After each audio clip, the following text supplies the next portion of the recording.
नमस्कार dear alert साथियों, सभी का आदर्श कैरियर क्लासेज में बहुत बहुत स्वागत है।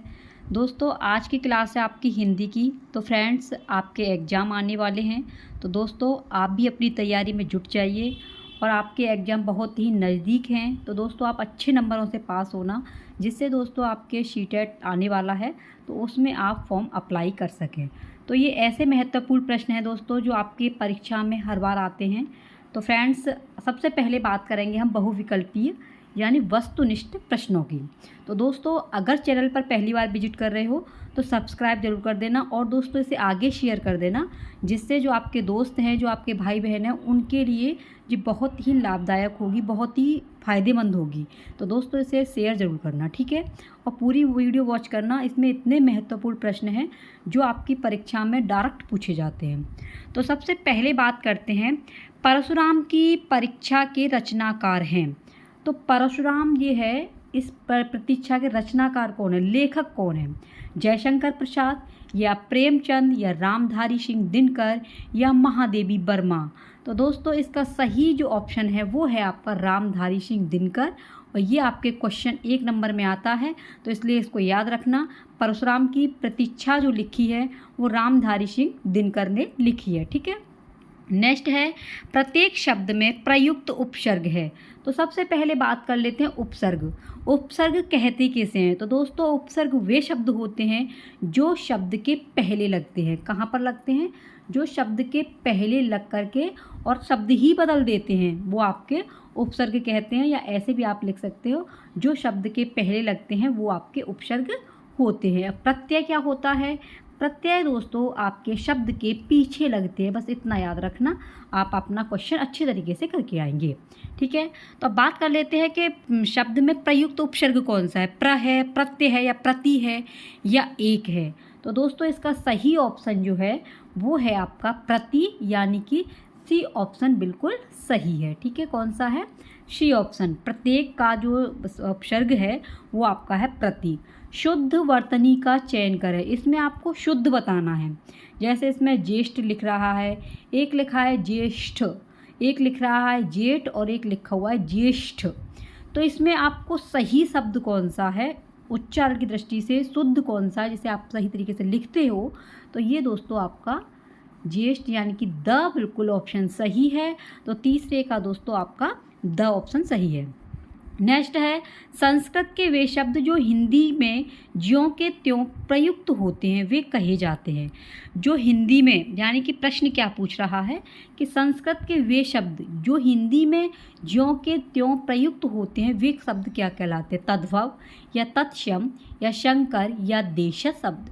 तो दोस्तों इसका सही ऑप्शन जो होगा वो है, संस्कृत के शब्द जो हिंदी में ज्यों के त्यों हो वो आपके तत्सम कहलाते हैं। कौन से कहलाते हैं?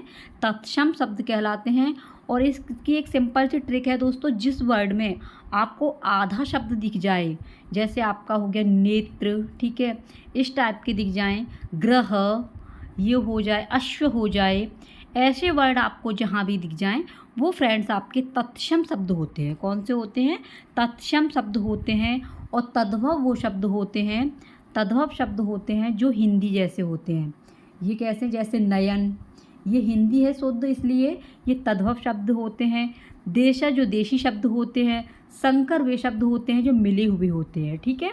तो इसमें प्रश्न में पूछ रहा है कि ज्यों के त्यों प्रयुक्त होते हैं वो शब्द कौन से हैं? तो वो शब्द दोस्तों आपके तत्सम है, ठीक है। बी ऑप्शन बिल्कुल राइट है। नेक्स्ट है, निम्न में से संयुक्त व्यंजन नहीं है। इसमें आपको बताना है कि संयुक्त व्यंजन नहीं है। तो सबसे पहले ये पता होना चाहिए दोस्तों कि संयुक्त व्यंजन होते कितने हैं। तो संयुक्त व्यंजनों की संख्या फ्रेंड्स आपकी 4 होती है, और वो होते हैं आपके ये वाला 6 और त्र, ज्ञा और श्र, ठीक है। ये अब इसमें से पूछ रहा है कि नहीं है। तो देखिए ये तो है, और त्र ये भी है आपका, और 6 त्र, और ज्ञानी वाला भी ज्ञानी है, ठीक है। और आपका श्र ये वाला नहीं है, यानी कि ये। तो अब इसमें ऑप्शन कौन सा राइट जाएगा? निम्न में से संयुक्त व्यंजन नहीं है, ये ऐसे याद रखना। संख्या पूछ लेता है तो 4 है। अब इसमें से चारों की आपको पता होना चाहिए, और जब पता होगा तभी आप बता सकते हैं कि ये वाला इसमें संयुक्त व्यंजन नहीं है। तो फ्रेंड्स इसका ऑप्शन जाएगा वो है आपका द। ये वाला ऑप्शन नहीं है। बाकी के ये जो आपके हैं छ, त्र, ज्ञ, ये तीनों संयुक्त व्यंजन हैं और एक ये वाला होता है। तो 4 संयुक्त व्यंजन होते हैं, इसमें से ये वाला नहीं है। तो दोस्तों इसका जो सही ऑप्शन जाएगा वो है आपका द, ठीक है, री वाला जो है। नेक्स्ट है कबीर का जन्म हुआ था, यानी कबीरदास जी जो थे उनका जन्म कहाँ पर हुआ था? काशी में, मथुरा में, या आपका मगहर में, या इलाहाबाद में? तो फ्रेंड्स इनका जो जन्म हुआ था, कबीरदास जी का जो जन्म हुआ था वो है दोस्तों आपका ऑप्शन काशी में इनका जन्म हुआ था, ठीक है। कबीर जी का जन्म कहाँ पर हुआ था? काशी में इनका जन्म हुआ था। नेक्स्ट है कबीर के सूफ़ी गुरु कौन थे? कबीर के सूफ़ी गुरु कौन थे? शेख तकी रहमान, अब्दुल खान या मोहम्मद रहीम? तो बताइए दोस्तों कौन सा ऑप्शन सही है? तो कबीर के जो सूफ़ी गुरु थे वो फ्रेंड्स आपके थे शेख तकी, ठीक है, ये वाले ऑप्शन बिल्कुल सही है। और दोस्तों कमेंट बॉक्स में बताना कि आपको ये वीडियो कैसी लगी। पीडीएफ प्राप्त करना है इसका तो आप टेलीग्राम को ज़रूर सर्च करना, आदर्श कैरियर क्लासेस, वहाँ पर ये पीडीएफ आपको मिल जाएगा। दोस्तों वीडियो बहुत ही आपके लिए फ़ायदेमंद है, एग्जाम में आने वाले क्वेश्चन हैं, इसलिए दोस्तों जितना हो शेयर कर देना। जिन भाई बहनों ने अभी तक लाइक नहीं किया है तो लाइक ज़रूर करना, ठीक है। नेक्स्ट क्वेश्चन है आपका, कबीरदास हिंदी भक्ति काव्यधारा के कवि थे या ज्ञानमार्गी शाखा? इसमें खाली जगह में क्या आएगा? ज्ञानमार्गी शाखा, ज्ञान श्रेय शाखा, या अव दोनों, या इनमें से कोई नहीं? तो ये दोस्तों जो कबीरदास जी थे हिंदी भक्ति धारा के ज्ञान श्रेय शाखा थे, ब ऑप्शन सही है, ज्ञानाश्रयी शाखा थे, ठीक है। नेक्स्ट है बीजक नामक ग्रंथ के रचयिता कौन है? तो बीजक किसने लिखी है? तुलसीदास ने, या सूरदास ने, या कबीरदास जी ने, या मीराबाई ने? तो दोस्तों इसका राइट ऑप्शन जो है वो है फ्रेंड्स आपका कबीरदास जी। तो बीजक जो कहानी लिखी है वो आपके जो ग्रंथ है बीजक वो लिखा है कबीरदास ने, इसे याद रखना, कबीरदास जी ने ये बीजक लिखा है। मोस्ट इम्पोर्टेंट क्वेश्चन है। नेक्स्ट है कबीर की वाणी का संग्रह किस नाम से प्रसिद्ध है? कबीर की वाणी का संग्रह किस नाम से प्रसिद्ध है? साखी, सबद, या बीजक, या गोदान? तो इसमें से सही ऑप्शन कौन सा है बताइए? तो ये है दोस्तों, अभी आपसे पूछा था कबीर की वाणी का संग्रह जो है ये आपका बीजक में आता है, यानी कि श ऑप्शन बिल्कुल सही है। नेक्स्ट क्वेश्चन है आपका, कबीरदास की कृति रमैनी किस छंद में रचित है? जो कबीरदास जी की कृति है रमैनी वो किस छंद में लिखी गई है? पद में है, दोहा में है, या चौपाई छंद में है, या इनमें से कोई नहीं है? तो फ्रेंड्स ये है आपका चौपाई छंद में, जो कबीरदास जी की कृति रमैनी है वो चौपाई छंद में लिखी गई है, रचित है।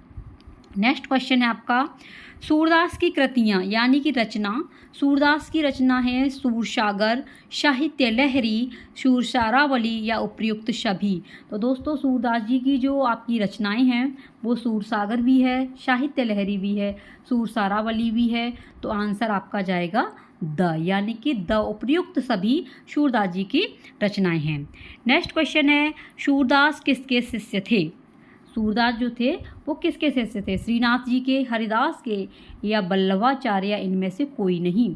तो ऑप्शन दोस्तों इसका सूरदास जो थे इनके ये शिष्य थे बल्लभाचार्य के। किनके थे? बल्लभाचार्य, यानी कि स ऑप्शन बिल्कुल राइट है।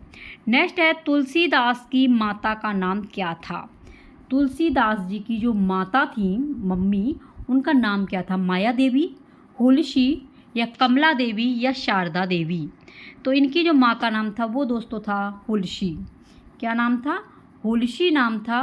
और ये माया देवी थी, ये इनकी मासी थी। कौन थी? मौसी थी इनकी। तो ये माया देवी को भी याद रखना। और हुलसी जो थी ये तुलसीदास जी की माता थी। तो तुलसीदास जी की माता का क्या नाम था? तो इनकी माता का नाम था हुलसी, ठीक है। नेक्स्ट क्वेश्चन है, तुलसीदास के जन्म स्थान के संबंध में अधिकांश विद्वानों व उपयुक्त मत है। जो तुलसीदास के जन्म स्थान है वो कहाँ पर है? सोरो में है, राजापुर में है, काशी में है, या इनमें से कोई नहीं है? तो ये है दोस्तों आपके राजापुर में। तुलसीदास जी का जो जन्म आता है वो आता है आपके राजापुर में, ठीक है। कहाँ पर आता है? राजापुर, यानी कि बी ऑप्शन बिल्कुल राइट है। नेक्स्ट क्वेश्चन है, तुलसीदास का जन्म कब हुआ था? ये बताना है। पर तुलसीदास जी का जन्म कब हुआ था? तो ये दोस्तों हुआ था आपका 1554 में। ठीक है। तुलसीदास जी की वो है रामचरितमानस। रामचरितमानस इनकी रचना है, रामचरितमानस। और उसमें साफ एक दोहा लिखा हुआ है 1554 से कालिंदी के तीर। और मतलब ये 1554 से, यानी कि ये याद होना चाहिए, श्रावण शुक्ला सप्तमी तुलसी धया शरीर। तो ये 1554 में इनका क्या हुआ था, जन्म हुआ था तुलसीदास का। नेक्स्ट क्वेश्चन है, तुलसीदास जी के प्रसिद्ध ग्रंथों की संख्या कितनी है? ग्रंथ 31 या 32 या 34 या 37। तो कितनी है इनके ग्रंथों की संख्या? तो इनके ग्रंथों की संख्या दोस्तों 37 है, 37। द ऑप्शन, यानी कि द ऑप्शन बिल्कुल राइट है।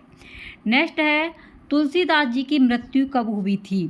तो तुलसीदास जी की मृत्यु 1675 में या 1680 में या 1685 में या 1687 में।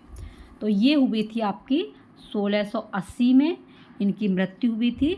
1680 से 80 गंग के तीर और श्रावण शुक्ला सप्तमी में तुलसी तज्यो शरीर। इस तरीके से इनका दोहा है, तो इसको याद करेंगे आप। 1680 में तुलसीदास जी की मृत्यु हुई थी।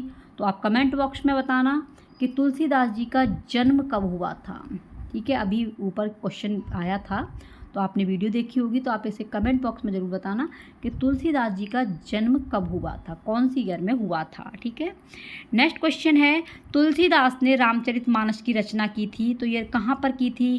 काशी में या प्रयाग में या अयोध्या में या लंका में?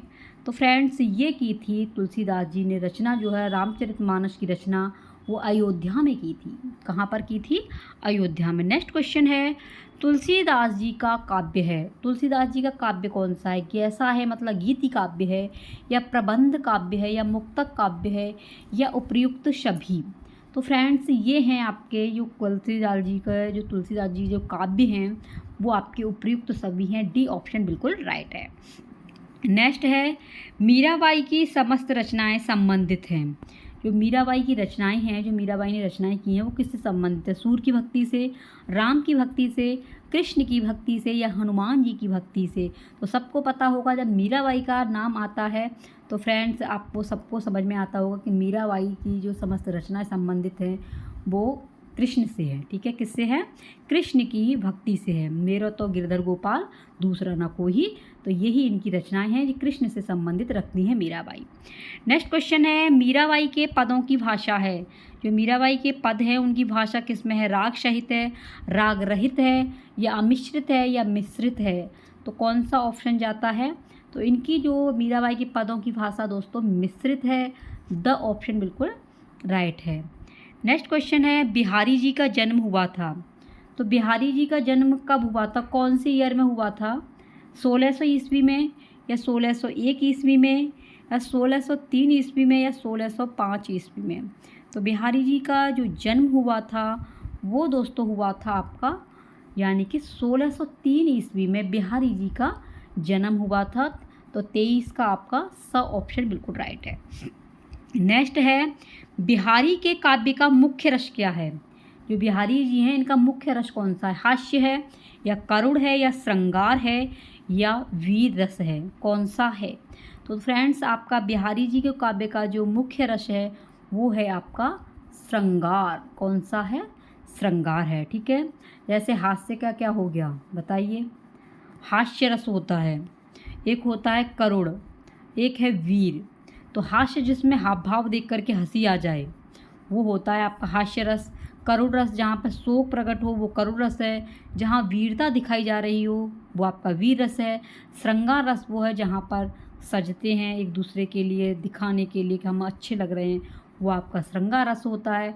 तो बिहारी जी को काव्य में जो मुख्य रस प्रधान है वो है आपका श्रृंगार रस। इसे याद रखना, श्रृंगार रस बहुत ही महत्वपूर्ण है आपका। तो स ऑप्शन बिल्कुल सही है। नेक्स्ट है, बिहारी जी की मृत्यु हुई है। तो बिहारी जी की मृत्यु हुई है, कब हुई थी? 1718 में, 1720 में या 1722 में या 1725 में? तो इनकी जो मृत्यु हुई थी दोस्तों वो हुई आपकी 1720 में। कौन से में हुई थी? 1720 में। और फ्रेंड्स, आप जो है पूरी वीडियो आपने देखी होगी, तो आपका पहला प्रश्न है जिसमें आप बताएंगे कि तुलसीदास जी का जन्म कब हुआ था। तुलसीदास का